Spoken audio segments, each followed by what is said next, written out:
So,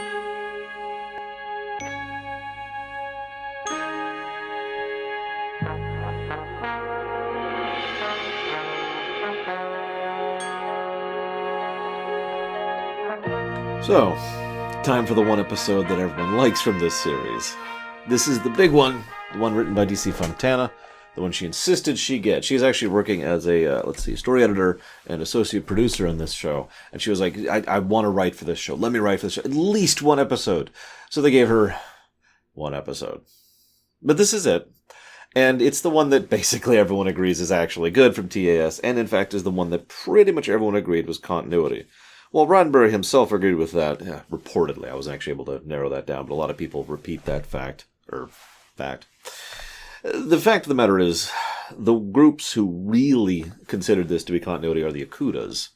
Since the Akudas designed so much of what I consider to be modern Trek, aka TNG, DS9, and Voyager, that bundle there, a lot of that is built on the bones that they set up.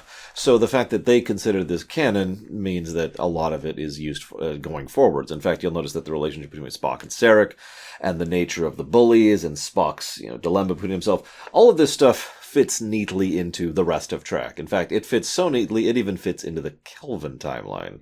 So, yeah, no, this one is probably definitively contiguous, regardless of canon. Credit to Fontana, too. She's basically the Vulcan specialist, especially of this era. While certain people would both write and perform Vulcans well in future stuff, she always had her finger on the pulse of that species quite well, and manages to get across a lot of the specifics and nuances of it in a way that I very much appreciate. I'll talk about a few of those as we go through here. But I wanted to talk about one of those weird quirks of writing. This is something I've actually talked about in creative writing before. I don't know if I've ever talked about it on the show. The idea that... Oh, by the way, I did manage to actually watch this episode. Woo! I'll talk about that in a second, sorry. I mean, well, I guess I can just say it now, because I had to actually watch the episode. Otherwise, I would have missed Vulcan's giant moon! In creative writing, a lot of times stories can just kind of develop from ideas. Or needs. Okay. I want to do a story about Spock's past to help describe how he got to this point. Okay. But I kind of want someone to actually go back and be there, not just have it be a flashback. So there has to be time travel. Okay. Time travel, I don't want to use that casually, and I don't want to have to sit down and spend a decent chunk of time on an already short episode. These are 22-minute episodes in order to explain that. So I need some kind of pre-existing time travel. I've got it. The Guardian of Forever, which doesn't require a big explanation because it's already an established point. And I'll just have the opening be them casually using the Guardian of Forever for historical purposes. Comment about that in a second. And then there you go. And you can see how it sort of progresses like that. Fontana herself has spoken about this type of writing before, and I wanted to point it out here because she's also spoken of it in this episode. Casual time travel for historical purposes. Again, it's the second time... Arguably, it's happened more than twice, but it's the second major time this has happened in the TOS/TAS era. And, I don't know what to say about that. Time travel is such a terrifying thing to work on, such a horrifyingly monstrous thing to fiddle with, and has so many possible ramifications and repercussions for usage and misusage. And I've already talked about this. Time travel's that great trick that almost every writer wants to do, because if you pull it off well, it's awesome. But if you don't, it's face-palming. Or you just turn off your brain and don't think about it. Now, I point that last part out because I've seen really stupid time travel, and it's still a good thing. Because I happen to like Back to the Future. And I'm sorry, the time travel in Back to the Future is nonsense. It doesn't even begin to address or explain any of the actual intricacies or nuances of what they're doing. It's just a good film. And I'm okay with that because it's a good film. This is always that caveat. Some people like to point to me and say, oh, you just suck the joy out of thing, and those people are stupid. Because that's pretty much the opposite of what I want to do. I will comment in Back to the Future that the time travel is stupid, and then I will move on. Why? Because it's a good film. Now, the time travel in this episode is pretty stupid. You can see why I'm tying this in here. But it's okay, because it's a good episode. I'm still going to point out that the time travel is stupid. If you give me a wonderful meal and there happens to be, and you overcooked the muffin, I am going to comment on the muffin and then praise the rest of the meal. The end result does matter, after all. But I am very much one of those people who does not believe in the idea of just ignoring flaws. After all, even though Final Fantasy VI may be my favorite game of all time, it is a flawed game, and I would be doing it a disservice to ignore those flaws, right? I mean, hell, I apply that in real life, too. You know, if I was with someone, currently single, if I was with someone, I would not ignore anything that they do wrong or missteps or things that I would perceive to be flaws, because, again, that would be a disrespectful thing. It would be a disservice to them, just like I would expect them to do to the return in me. As long as we don't go overboard with that, of course, because if you get to the point of ranting and raging about every little thing in something that's good, like a good relationship, or a good game, or a good movie, then we have a problem. But this is a good episode. And credit where credit is due, they do some good stuff with it, too. Even the voice acting was only slightly stilted. I'm going to give a pass to Billy Simpson, who came in and recorded all of his lines as his audition, and then they kept that as their final take. And it does show, to be completely blunt. But that's okay, because, well, we've already explained this, and I hate to bring it up for what I believe is actually the third time at this point. Budget. So moving on. So, casual time travel quickly and efficiently gets across the issue. Question, why is Kirk the only person immune? Other people were in the past doing the time traveling stuff too, and then Kirk comes back, and then Spock comes back, and then... Why is Kirk immune? Well, I actually do have an answer for this. The episode gives an extremely stupid answer. You can't be in more than one place at once, because you were already time traveling. You couldn't also time travel there, even though he then time travels there. So, no, that doesn't work. No, I think the actual explanation is a little bit different, and doesn't work. But I'm going to try. Hear me out, okay? I always bring this out when we talk about time travel. I actually need 2 of them for this one, so I actually have my Swiffer right here. I always keep this right at the desk. It's a good anti-dust tool. Make sure to dust regularly. Dust builds up very quickly, at least if you're in a computer room like me. I got into this habit back in the knock, because back when I was at the office center, because so many computers running nonstop, dust buildup you wouldn't even believe. Anyways, all right. So for the sake of this, I want you to imagine that the back scratcher here is the Star Trek timeline, the prime timeline, if you will. I want you to imagine this Swiffer is the original timeline. Hear me out. So in the original timeline, Kirk goes on and becomes captain, and Thalen, I think it was, I wrote down his name. Yeah, Captain Thalen, the Andorian, becomes his first officer. Everything's cool. And then that Kirk goes into the Guardian of Forever to go off to Orion.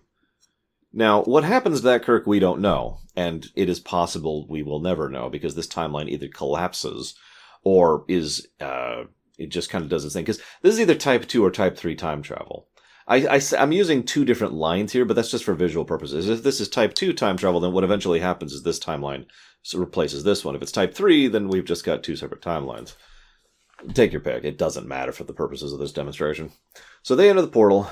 Now, what happened here is, bear with me, at the same point in the modified timeline, Kirk and Spock go into the portal to check out Orion. At the same time, the original Kirk and, well, not Thalen, but, the original Kirk of the Thalen timeline jumped into the portal to check out Orion. Now, what happened is the Kirk and Spock from the modified timeline get pushed out into the original timeline. Now, if you're paying attention, this is their first interaction with the original timeline, is when they both come from a timeline that doesn't exist yet into this original timeline.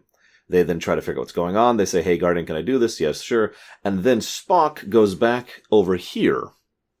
Now, if this is Type 2 time travel, it would be better to showcase it with just one thing, because what happens is Spock is here, Spock dies. Stuff goes on, Spock comes out of the modified timeline, goes back in time, and changes this timeline into the modified timeline. That's Type 2. If it's Type 3, then all that happens is there's 2 separate timelines, which I'm holding very awkwardly here, and the Spock goes back and makes this timeline by virtue of altering time in general. And so now there is a new distinct timeline, which he then pops out of, along with Kirk, who is still there for reasons that are best not. See, this is why I think it's Type 2 time travel. Because we know that the area around the Guardian is immune to alterations in time, and it makes more sense. Okay, that doesn't work either because the other people wouldn't misremember either. See, there are holes in this, like I said. But the idea is that Kirk is in the null time zone. So, go back to Type 2 time travel here. So he just hangs out here, and as history has changed around him to the timeline that he remembers, that he is technically from, he is unchanged because he's in the null time zone. And Spock comes back, they go back to the ship, and everything's cool. There are only 2 flaws with this way of making it work. I already pointed out one of them. The fact that the other people in the null time zone are from the original timeline. And they should be...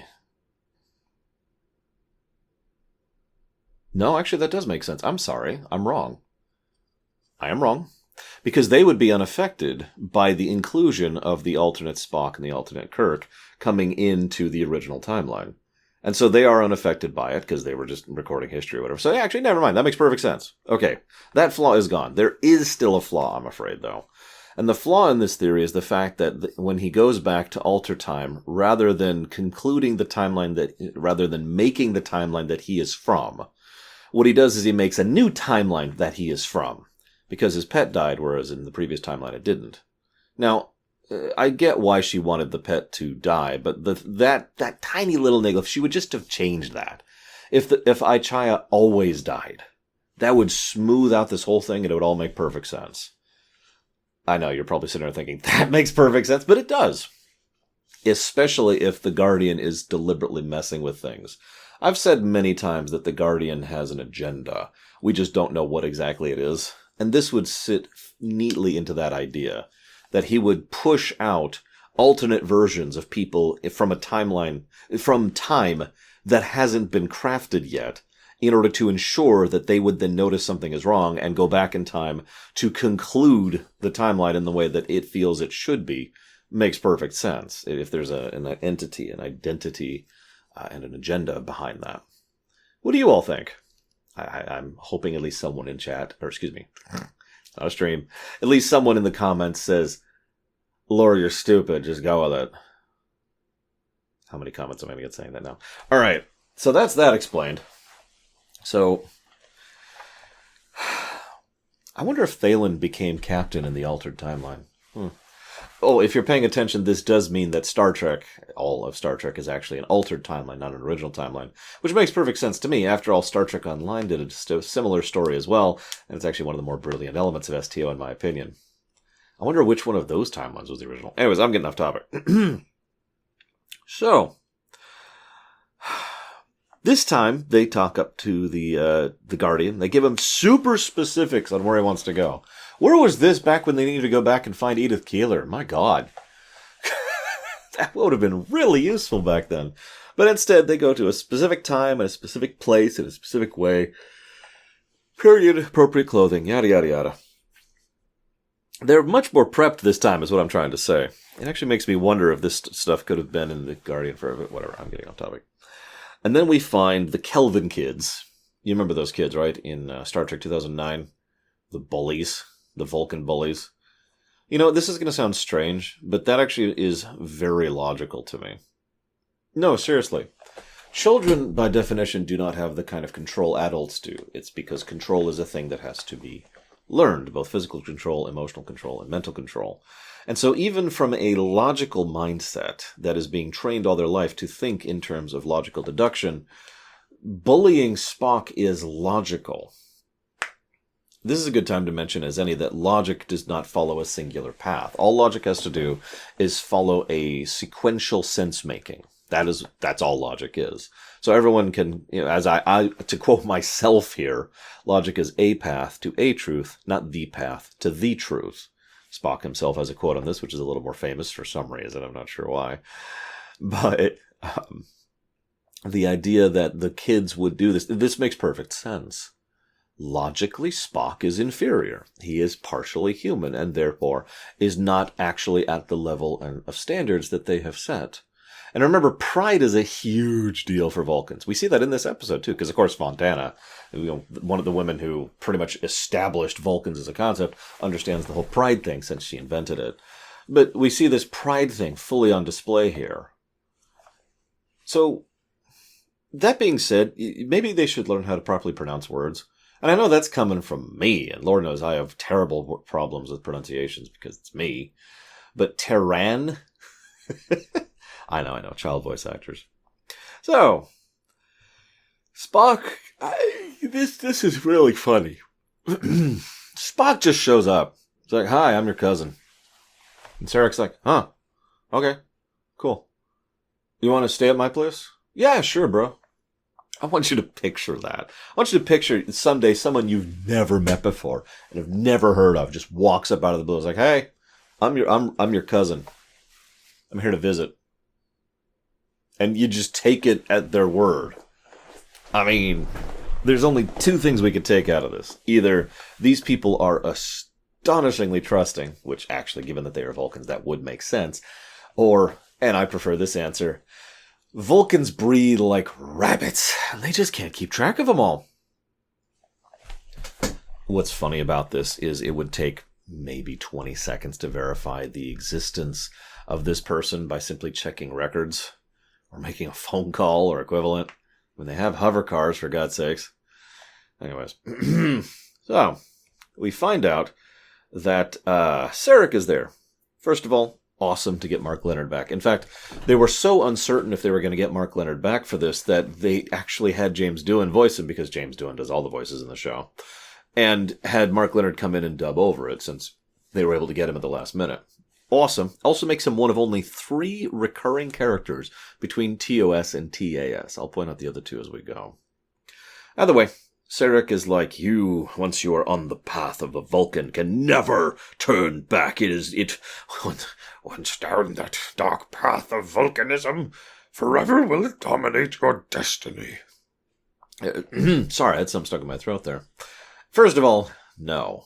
But second of all, I mean, Spock, that's not true. Spock does not have the rest of his life dominated by the path of the Vulcan. In fact, most of the rest of his life, and his character arc in the Star Trek movies in particular, is all about learning that he doesn't have to adhere to that he can, have his own path, being the hybrid. He's the original Star Trek hybrid story, a story that many, many, many other characters would carry forward in future Trek shows, right? So, I mean, no.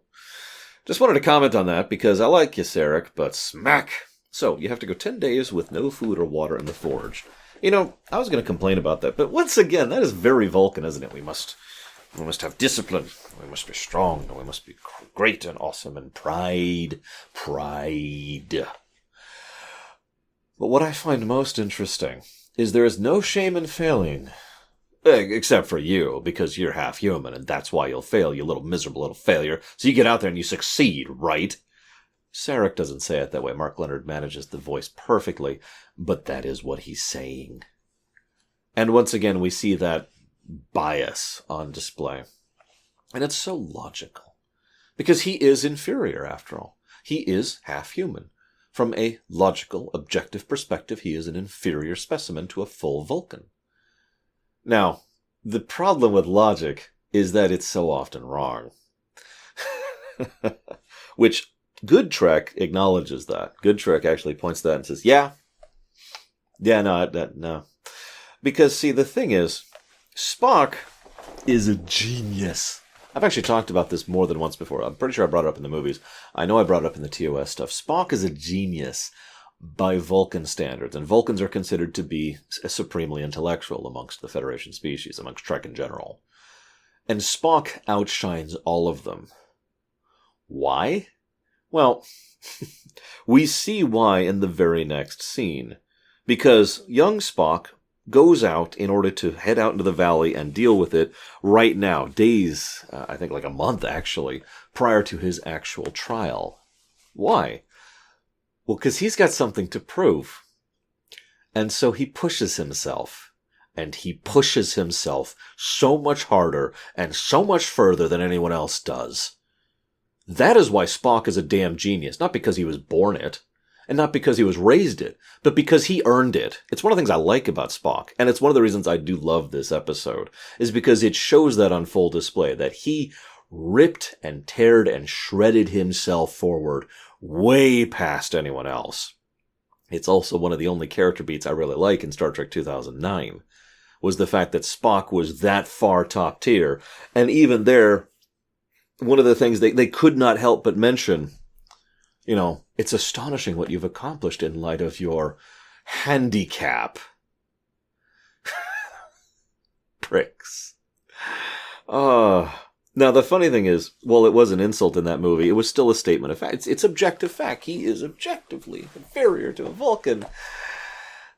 Except that's not true, is it? Generally speaking, fiction tends to portray hybrids in one of two ways. Worst of both worlds or best of both worlds. Spock is definitely one of the best of both worlds. Pun intended. Or reference intended, if you prefer. He is someone who has bothered to take from both sides of his heritage and make himself something unique from that. It's actually why Seven is one of my favorite characters over on Star Trek Voyager.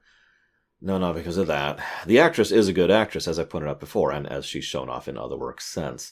And, well, the arc of Seven, not Seven of Nine, not Annika Hansen, but Seven was exactly the same arc that Spock was pushing himself through. It's just simultaneously better and worse done, because Voyager. And so little Spock goes out and pushes himself, and bad things happen, and Spock has a discussion with his younger self. And he hits the nail on the head beautifully. Now, I've talked about this a lot, and the good thing is, usually this is more an in-universe misconception than a case of the writer being an idiot. A lot of people in-universe presume Vulcans have no emotions, and those people are ignorant. Or actively stupid, but definitely ignorant, because ignorance is simply the lack of knowledge. They are incorrect. Vulcans have extremely powerful emotions, and we've seen this many, many times. Spock lays this out flat out here. We have emotion. We have strong, powerful emotion. We just keep it under control. We have discipline. And we retain that discipline, and that is the path of the Vulcan. That is the choice that you have before you. If you choose to go down that route, then what you will do is have a long and hard road towards that kind of perfection. So then the pet dies. That sucks. Poor Aichaya. Everyone just won't stop riffing about how fat he is. NBC's executives absolutely blew a gasket over this. You can't... Remember, this is a kids' show because it's an animation show, and 100% of all animation's for kids, right? In the interest of fairness, it would probably be until the 90s when people would actually start to figure out that animation could be for something other than for children. See Animaniacs and Batman the Animated Series for two good examples of pushing that agenda and throwing it out the window. Because animation is simply a tool, right? And yes, obviously anime certainly gets a fairly large stake in the credit for that as well.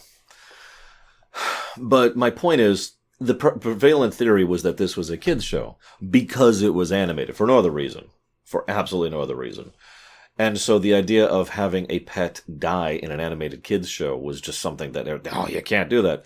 What's funny is, I've read several slightly reports that don't agree with each other. Disoccurring?